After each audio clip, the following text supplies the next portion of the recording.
레위기 15장 25절부터 33절까지 한 절씩 교독하겠습니다.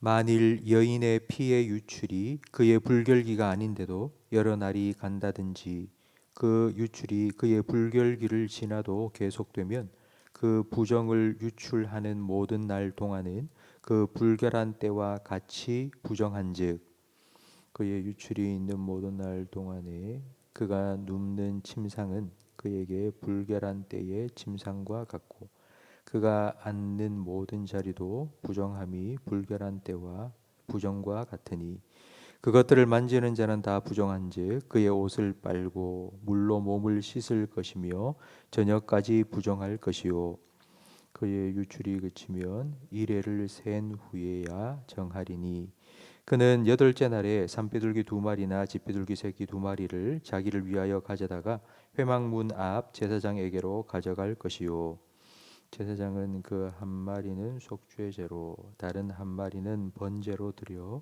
유출로 부정한 여인을 위하여 여호와 앞에서 속죄할지니라. 너희는 이와 같이 이스라엘 자손이 그들의 부정에서 떠나게 하여 그들 가운데 있는 내 성막을 그들이 더럽히고 그들이 부정한 중에서 죽지 않도록 할지니라. 이 규례는 유출병이 있는 자와 설정함으로 부정하게 된 자와 함께 읽겠습니다. 불결기에 앓는 여인과 유출병이 있는 남녀와 그리고 불결한 여인과 동침한 자에 대한 것이니라. 아멘. 레위기 15장에는 유출병에 대한 규례가 나와 있습니다. 앞부분에는 남성의 유출에 대해서 먼저 말씀하셨는데 남성의 유출은 거의 대부분이 이 성병에 의한 것입니다. 근데 오늘 우리가 함께 살펴볼 여성의 유출은 그와 다릅니다. 오늘 본문 25절 말씀에 보면 불결기라고 되어 있는데 이 불결기 앞에 1이라고 써 있습니다. 제일 밑에 보면 바로 생리기간이라고 되어 있는데 여성의 유출은 이제 생리와 그리고 또 부인과 쪽의 질병으로 인한 것입니다. 주일날 새벽부터 이렇게 생리에 대해서 말씀드리기가 조금 거북하지만 하나님께서 사람을 여성을 그렇게 창조하셨고 그리고 성경에도 분명히 이에 대해서 기록되어 있습니다. 가임기의 여성은 한 달에 한 번 주기로 생리를 합니다. 그러니까 배란이 되었지만 임신이 되지 않으면 자궁에서 떨어져 나올 때에 피가 흐르기 때문입니다. 이렇게 생리 기간이 지나고 나면 7일 동안 불결기가 됩니다. 그러니까 이 불결기 동안에는 누구를 만나서 접촉을 하든지 어떤 물건에 손을 댄다든지 자기가 접촉하고 만진 모든 사람과 모든 물건이 다 불결해집니다.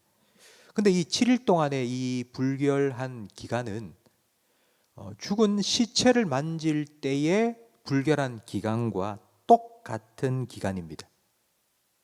민수기 19장 16절 말씀에 보면 시체나 사람의 뼈나 심지어는 무덤에 손을 댄 사람도 7일 동안 부정해진다고 말씀합니다.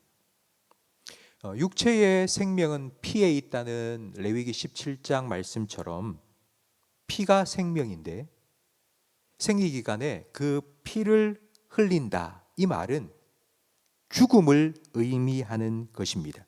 그래서 시체를 만진 경우나 여성이 생리기간에 피를 흘리는 그 경우도 똑같이 7일 동안 격리하게 명령하신 것입니다. 여기서 우리는 왜 여성은 한 달에 한 번 이렇게 유출을 하며 불결기, 그러니까 부정한 이 시간을 가져야 되는지를 한번 생각해 봐야 합니다. 그 이유는 바로 아담과 하와의 범죄 때문입니다.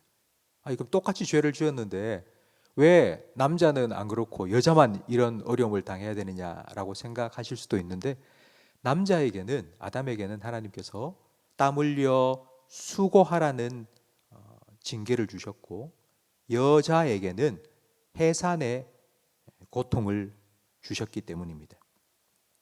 매달 출산하는 것은 아니지만 한 달에 한 번 생명의 상징인 피를 흘리는 것을 보면서 죄의 결과인 죽음을 생각하게 하고 그 죽음을 멈추어 주실 여자의 후손 예수 그리스도의 오심을 기다리게 하신 것입니다. 그리고 이 불결기가 끝났는데도 계속하여 피가 흐르는 유출병, 그러니까 일시적인 생리적인 유출이 아니라 그게 계속되는 만성적인 유출이 되는 경우가 있는데, 그게 바로 25절 오늘 본문 함께 읽은 말씀 속에 기록이 되어 있습니다. 바로 이 경우는 신약 성경에 12해 동안 혈루증으로 고생했던 바로 그 여인의 경우입니다.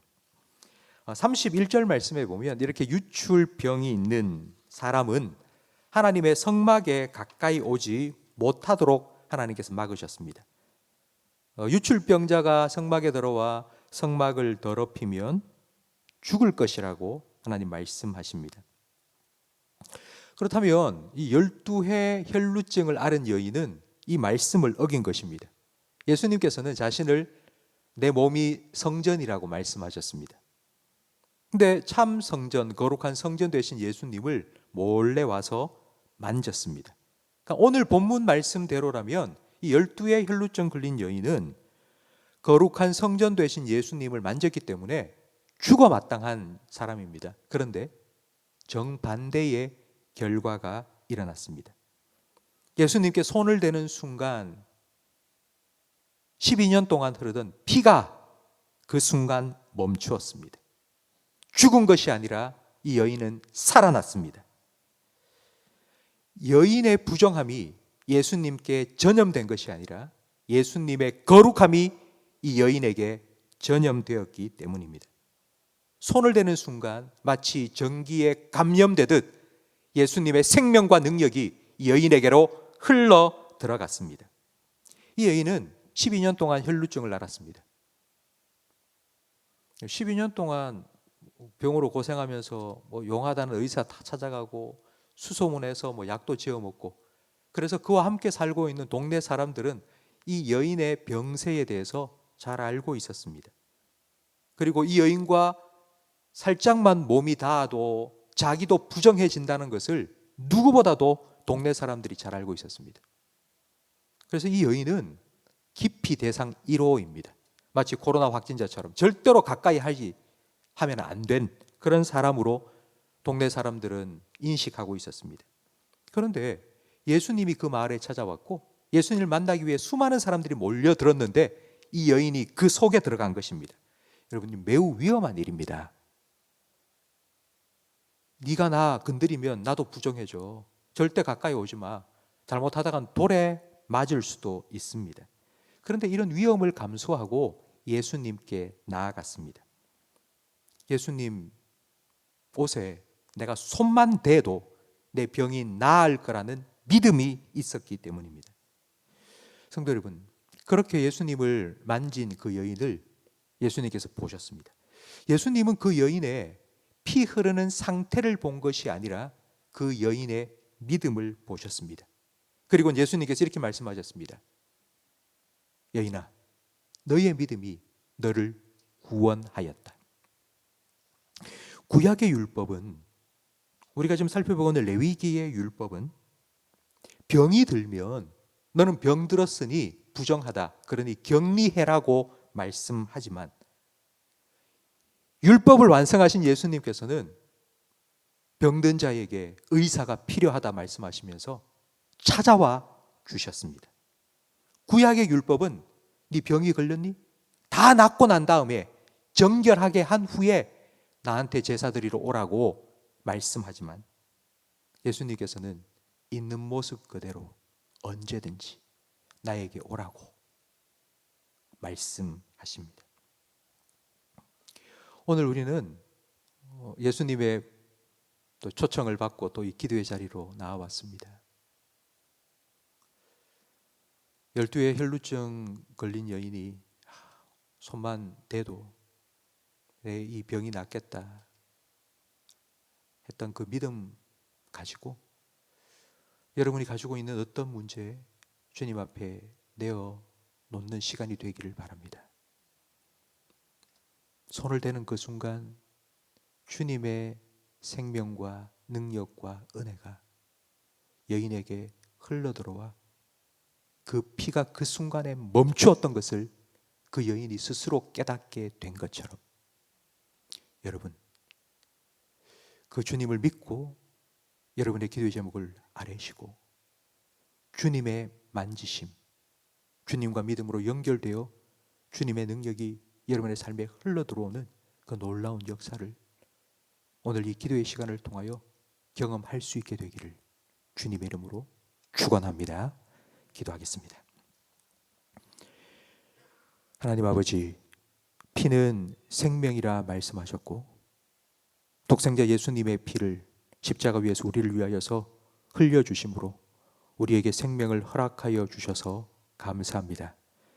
12의 혈루증으로 고생했던 이 여인처럼 예수님의 십자가 보혈의 능력 우리도 믿고 의지하여 오늘도 이렇게 담대하게 하나님 앞에 우리 마음속에 숨겨두었던 모든 기도의 제목들을 아뢰기 위하여 이런 복된 기도의 자리로 나와 기도할 수 있도록 하나님 불러주시니 감사합니다. 주님 의지하는 마음으로 주님의 보혈의 능력을 믿는 마음으로 주님 앞에 나아왔사오니 기도하는 우리 모든 성도들의 기도에 하나님 응답하여 주시되 여인이 옷자락에 손만 대어도 주님의 능력과 생명이 흘러들어온 것처럼 우리 성도들의 기도의 제목에도 하나님 그렇게 응답하여 주시옵소서. 내 믿음이 너를 구원하였다 우리에게도 말씀하여 주시고 주님의 생명의 능력이 우리 성도들의 삶 가운데 나타날 수 있도록 하나님 만나 주시고 만져 주시옵소서. 예수님 이름으로 기도합니다. 아멘.